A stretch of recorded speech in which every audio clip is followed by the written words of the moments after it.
Welcome back to Tales of Thailand. This is the channel where we share incredible stories, experiences and adventures from people who have traveled to Thailand and discovered that sometimes a holiday can become much more than just a holiday. Today's story comes from Tom, a subscriber from America. Tom had spent most of his life living what he describes as the life of a fairly conventional, dutiful husband. But underneath the surface, there was a part of him that had been wondering what life might be like if he stepped completely outside his comfort zone. Then, in 2019, he did exactly that. He secretly booked a trip to Thailand, created a cover story for his absence, and traveled halfway around the world alone. What happened next would change the way he looked at Thailand forever. But several years later, Tom would meet one particular woman who would make him question whether his Thailand adventure was simply a holiday, or the beginning of something much more complicated. This is Tom's story. In many respects, I imagine that many of us here share some common experiences when it comes to visiting the land of smiles. For those of us who are on the outside looking in, the stories that are found here or on other venues of the fantastical experiences are seeds that burrow their way into your mind, growing in the background until they finally compel you to do something absolutely uncharacteristic. That happened to me back in 2019 when I took my first trip to Thailand. A good friend at work had shared a few stories with me from his earlier days as a young Marine, plundering Pattaya on shore leave. I had never had such experiences, and after living a lifetime as the stereotypical, dutiful, yet frustrated husband, I finally took an uncharacteristic turn myself. It was remarkably easy to book a ticket a few months out, and just as easy to develop a cover story about a fictional 2-week work trip to a very remote area in Arizona with poor to no cell service. When the day came to board that plane, I honestly felt a little numb and more than a little surprised that I was actually going through with this insane, covert solo vacation. My prep work was reading as much about the scene as I could, as well as investigating the online community and dating apps. Although I felt prepared, it was still overwhelming. Bangkok is such a city of contrasts and so different from the Midwestern US community where I live, but it ignited a fire within me that had been smoldering for years. After 3 nights of indulging at Nana Plaza, with days spent exploring the side streets filled with bars and massage parlors, I decided to take the free hotel shuttle to their sister hotel in Pattaya. The rest of my first vacation to Thailand was a whirlwind of bar girls, freelancers, soapy massages, and drinking coconut water on the beach during periods of rest and recovery. I know there's so much more that I missed, but I did my best in the limited time I was there, and honestly left feeling that a weight had been lifted off my shoulders.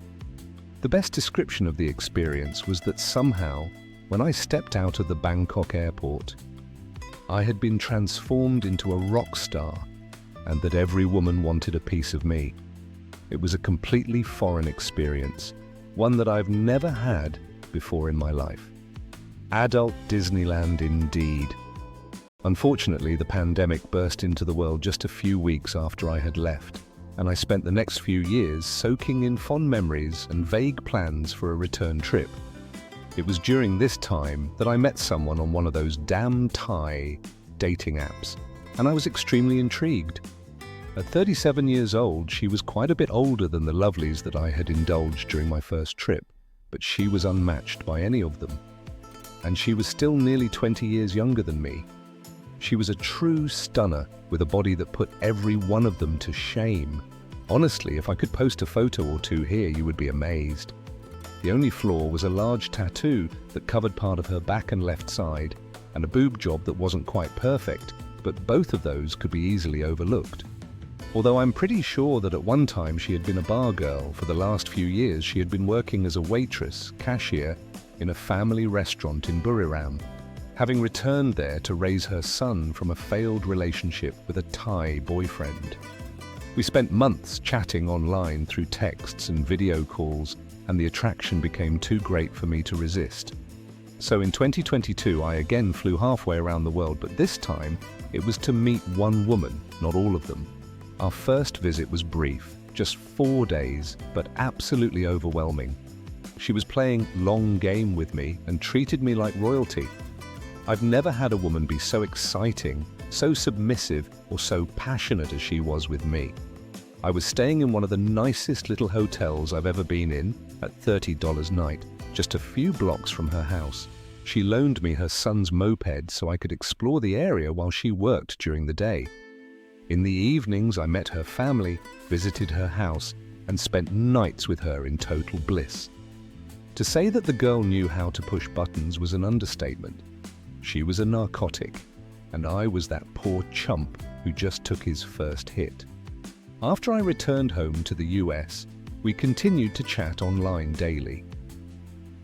It didn't take much to convince me to return for another visit, and I went back in the spring of 2023.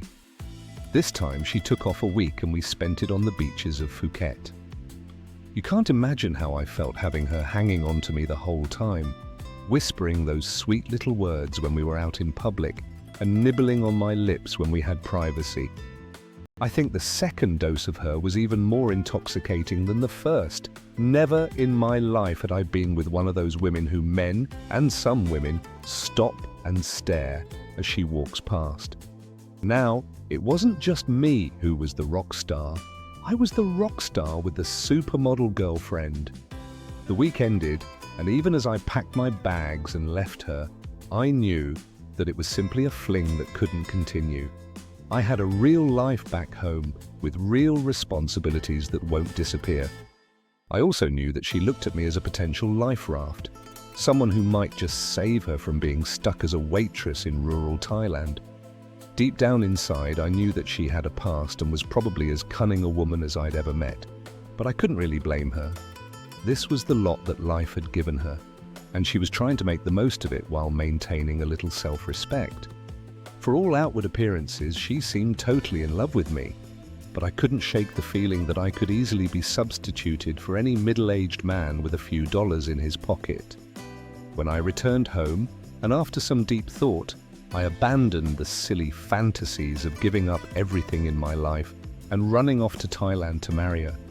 I knew it wasn't going anywhere, but that's a bitter pill to swallow when a large part of you actually enjoys the feeling of believing your fantasies.